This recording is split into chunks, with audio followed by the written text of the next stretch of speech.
thisisfitworkouts.com. Brand new workout today. You're going to need your handled medicine ball. Mine weighs 10 pounds, so you could substitute a dumbbell, a mat, and you're going to need a chair for this week's workout. The first exercise is a cross jumping jack. We've done this in the past. You're going to start with your hands behind your head and your feet wide. You do a jack in and out, similar to a regular jumping jack, and then you do a jack where you cross to the opposite knee. So in, out, cross. In, out, cross. If you wanted to take the jumping aspect out, I just want you to focus on the elbow to knee part, and I want you to think about bringing your knee up to your elbow rather than your elbow down to your knee. So I want you to keep your torso lifted nice and tall, and that would just take the jumping aspect out of it. The next exercise, you're going to use your chair and your weighted ball.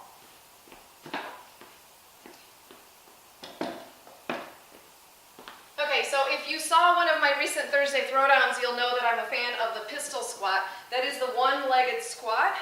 So we're going to work on that. We're going to work on our strength in our legs to be able to get to that point, because it's hard to go down all the way to the floor. I can only do a couple. Some days I find I can hardly do it at all. So it takes a lot of strength. What it looks like is you're going to have one leg lifted. This weight will provide a little bit of counterweight for you and help you actually balance.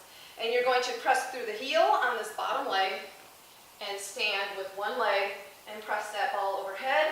Bring that ball down, and you're going to lower with control. Switch legs, stand, and lower down.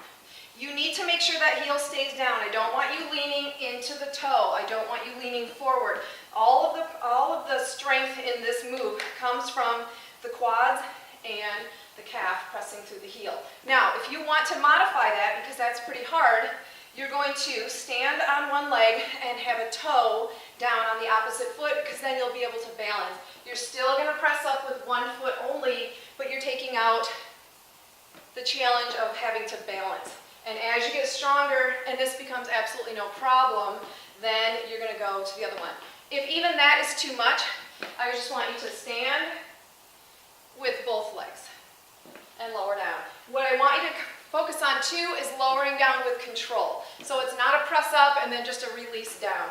You need to lower with control, because that's building a lot of that power right there. So that's the pistol squat. The next exercise is squat jumps. So we can get our equipment out of the way. You're going to alternate 4 squat jumps with yoga chair. Yoga chair is holding the bottom of a squat with your arms here, and you're fighting to have your arms right next to your ears. So we're going to do 4 jumps, soft landing on the jumps. On the last one, we're going to hold. So for as long as it takes, we're going to do 4 squat jumps and then hold for a count of 4. So 4, 3, 2, 1 there, 4, 3, 2, 1. And then we go right back into it. Obviously, you could take the jump out. And if you take the jump out, I want you to power up fast. Power up fast, so that you start to build that power and that strength in your legs. Exercise 4. Crab dips, down dog push-up. Okay, a couple things going on here. Fingertips are pointed toward your heels. You're going to be in crab or table position, and you're just going to bend your elbows to lower your hips toward the floor 4 times. You're going to flip, press back into downward facing dog, and do 2 push-ups. Flip back, 4, 3, 2, 1, flip over here. Okay, so if that is too much, as it may be, you can start on the floor and do the opposite and just set down, press up, and then flip, and you can do a knee push-up. But I would like you to practice the flip. And really, we'll be flipping, let's flip both ways. I'm going to flip this way and then that way and then come back, so I'm not always flipping on my right arm. So that was exercise 4. You'll see that and more in action in the real-time video. And the last one, you're going to need your mat, and you're going to need that handled medicine ball again. We're going to roll up with the ball, and I want you to lift that ball high and then take it to a hip and diagonal up over the opposite shoulder. Bring it back to your chest, roll down. Roll up, press it high, hip, and then up over the opposite shoulder. You could do that once or 2 times on the side and roll down.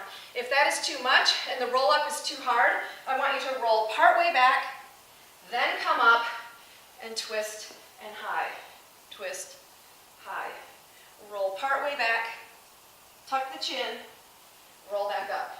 There is a point when you roll back where you feel like if I go another inch, I'm going to roll all the way down. So find that spot. Find that spot where it's a challenge, and then pull it back up, and that's going to build that strength for the full roll up. You can also use less weight. So this is 10 pounds. That's pushing it on the heavy side for me when I'm doing the rotation. So if I'm feeling fatigued or too sore, I would go down to 8 pounds or 5 pounds. Okay, so that is the preview. Let's do the real time workout straight through.